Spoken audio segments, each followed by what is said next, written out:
পিতা সুজাউদ্দিনের মৃত্যুর পর বহু প্রত্যাশা নিয়ে মসনদে বসল সরফরাজ। পূর্ণ হলো তার বহুদিনের আকাঙ্ক্ষা। মারা যাওয়ার আগে সুজাউদ্দিন সরফরাজকে বলেছিল, হাজী আহমদ, আলীবর্দী, জগৎ শেঠ আর রায় রায়ানের পরামর্শ মতন চলতে। সে কথা মেনে নিয়েছিল সরফরাজ, যদিও সে জানত মুর্শিদকুলি মারা যাবার পর জগৎ শেঠের গোপন তদবিরেই তখন নবাব হতে পারেনি সে। প্রতিশোধের একটা প্রবল ইচ্ছে জেগেছিল তার মনে, কিন্তু শেষ পর্যন্ত দমন করেছে সেই ইচ্ছেটা। আলীবর্দী বিহারের শাসনকর্তা, হাজী আহমদ, জগৎ শেঠ আর রায় রায়ান নতুন নবাবের মন্ত্রী। সরফরাজ বয়সে তরুণ, রাজকার্যে অকর্মণ্য এবং অপদার্থ। বিলাসিতায় কিন্তু বাপের উপর দিয়ে যায়। দেশ বিদেশের বাছাই করা 1500 সুন্দরী রমণী ছিল তার হারে। চরম ইন্দ্রিয় পরায়ণ নবাব। ইয়ার বন্ধুরা নবাবের চারপাশে থাকত প্রায় সব সময়। বৃদ্ধ ফতেচাঁদ এড়িয়ে চলে নবাবকে, তবে সেটা মুখে বা আচরণে প্রকাশ পায়নি কোনোদিন। এই সময় আবার দিল্লির সিংহাসন টলমল। নাদের শাহর আক্রমণ, শঙ্কিত নবাব, শঙ্কিত জগৎ শেঠ, হাজী আহমদ, রায় রায়া। প্রত্যেকের স্বার্থই যে প্রত্যেকের সঙ্গে জড়িত। কার পাশে থাকবে নবাব? নাদের শাহ না মুহাম্মদ শাহ? অনেক ভাবনা চিন্তার পর মন্ত্রীদের পরামর্শে নাদির শাহর নামে টাকা ছাড়া হলো মুর্শিদাবাদের টাকশাল থেকে। কিন্তু নাদির শাহ দিল্লি ছাড়ার পর আবার এসেছে মুহাম্মদ শাহ।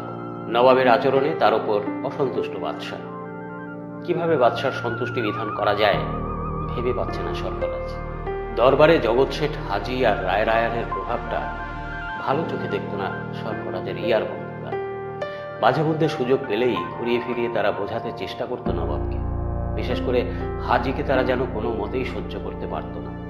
ইয়ার বন্ধুদের ক্রমাগত চাপে শেষ পর্যন্ত হাজীকে বিদায় দিল সরফরাজ। হাজী নিপুণ অভিনেতা, অব্যাহতি পেয়ে যেন বেঁচে গেল এরকম একটা ভাব দেখিয়ে চলে গেল দরবার ছেড়ে। মনে মনে হেসেছিল হাজী। ইতিমধ্যে আরো ঘটনা ঘটেছে। মহাতব চাঁদের বউ অপরূপ সুন্দরী, বড়জোর বছর 15 বয়স, কিন্তু তার রূপের জুড়ি তামাম ভারতবর্ষে মেলা ভার। ইয়ার বন্ধুদের মুখেই শুনল সরফরাজ, ধৈর্য ধরতে জানে না নবাব। তাই খবর শোনার সঙ্গে সঙ্গেই হুকুম, এখনই চাই, শুধু একবার দেখতে চাই এই অপরূপা সুন্দরীকে। নবাবের খবর গেল শেঠ বাড়িতে। বৃদ্ধ ফতেচাঁদ তো হুকুম শুনে বিস্ময়ে হতবাক। লজ্জায়, ঘৃণায় আর অপমানে মাথায় হাত দিয়ে বসে পড়লেন মহাতব। তবুও বিস্ময়ের ঘোর কাটিয়ে পরিবারের মান মর্যাদার কথা তুলে ফতেচাঁদ অনুরোধ জানালো নবাবকে এই ইচ্ছে দমন করতে। কিন্তু নবাব অটল। তাই শেষ পর্যন্ত বাধ্য হয়ে ঢাকা পালকিতে গোপনে পাঠানো হলো শেঠ বাড়ির বউকে সরফরাজের প্রাসাদে। কিছুক্ষণ পর শুধুমাত্র তাকে দেখেই নাকি ফেরত পাঠিয়েছিল সরফরাজ। বংশের মান মর্যাদার কথা স্মরণ রেখে বউকে আর ঘরে নিতে পারেনি মহাতব চাঁদ। এ হলো একদিকের কাহিনী। হলওয়েল এবং অর্মি সাহেবও এই কথা বলেছেন। অন্য কাহিনীও আছে। মুর্শিদকুলি নাকি ব্যক্তিগত 7 কোটি টাকা জমা রেখেছিল শেঠদের বাড়িতে। সরফরাজ সেই টাকা ফেরত চায় ফতেচাঁদ আর মহাতব চাঁদের কাছে। জগৎ শেঠ নাকি অস্বীকার করেনি টাকার কথা, তবে সময় চেয়েছিল নবাবের কাছে। সময় দিতে অস্বীকার করে জগৎ শেঠকে চূড়ান্ত অপমান করে সরফরাজ। এই কাহিনী সত্য কিনা অথবা কোনটা সত্যি আর কোনটা মিথ্যে এ নিয়ে বিতর্ক আছে। তবে 7 কোটি টাকা পাওনার কাহিনীটা একটু যেন ধোয়াটে বলেই মনে হয়, কারণ মুর্শিদকুলি হঠাৎ মারা যাননি।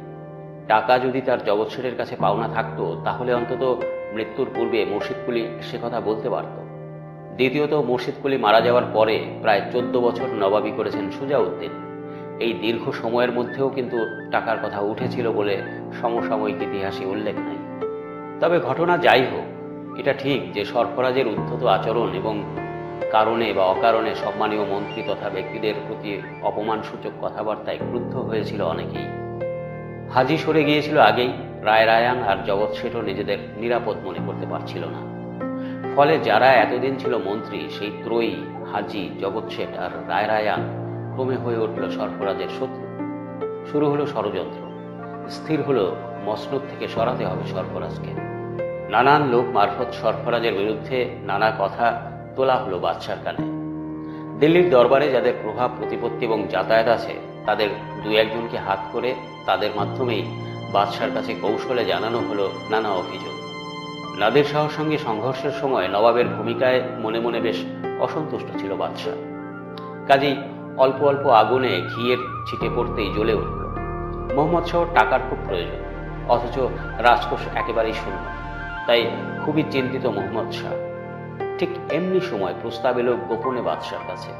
আলীবর্দী বাংলার নবাব হতে পারলে মোটা অঙ্কের টাকা দেওয়া হবে বাদশাকে। এই দুঃসময়ে এমন একটা প্রস্তাব কে উপেক্ষা করতে পারে? বাদশাহ তো আর মুনি ঋষি নয়।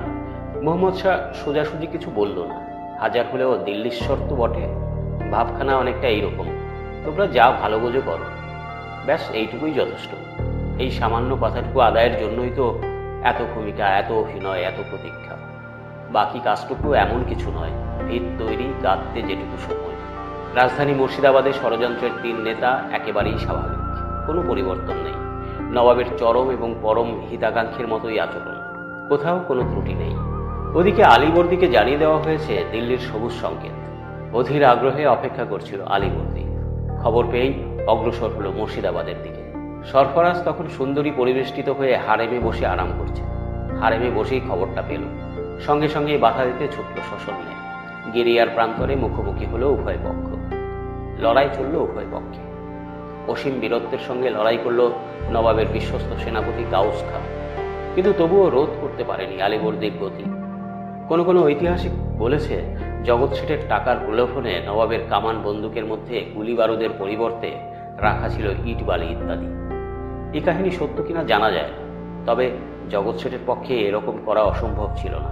যাই হোক, সরফরাজ স্বয়ং যুদ্ধ করতে নেমেছিলেন প্রান্তরে, কিন্তু এগোতে পারেননি বেশি দূর। প্রতিপক্ষের গুলি অব্যর্থ নিশানায় এসে লাগলো মাথায়। হাতের পিঠেই ঢলে পড়ে শেষ নিঃশ্বাস ফেলল নবাব সরফরাজ। গিরিয়া থেকে হাতি বয়ে নিয়ে এলো রক্তাক্ত নবাবের মৃতদেহ রাজধানী মুর্শিদাবাদে। কবর দেওয়া হলো নাগিনাবাগে। শেষ হয়ে গেল একটা অধ্যায়। মুর্শিদ কুলিখার বংশের শেষ। সার্থক হলো হাজির কূটবুদ্ধি আর তৎপরতা, রায় রায়ানের সহযোগিতা আর জগৎ শেঠের টাকা। মুর্শিদাবাদের নবাবদের মধ্যে একমাত্র সরফরাজই যুদ্ধক্ষেত্রে প্রাণ হারায়।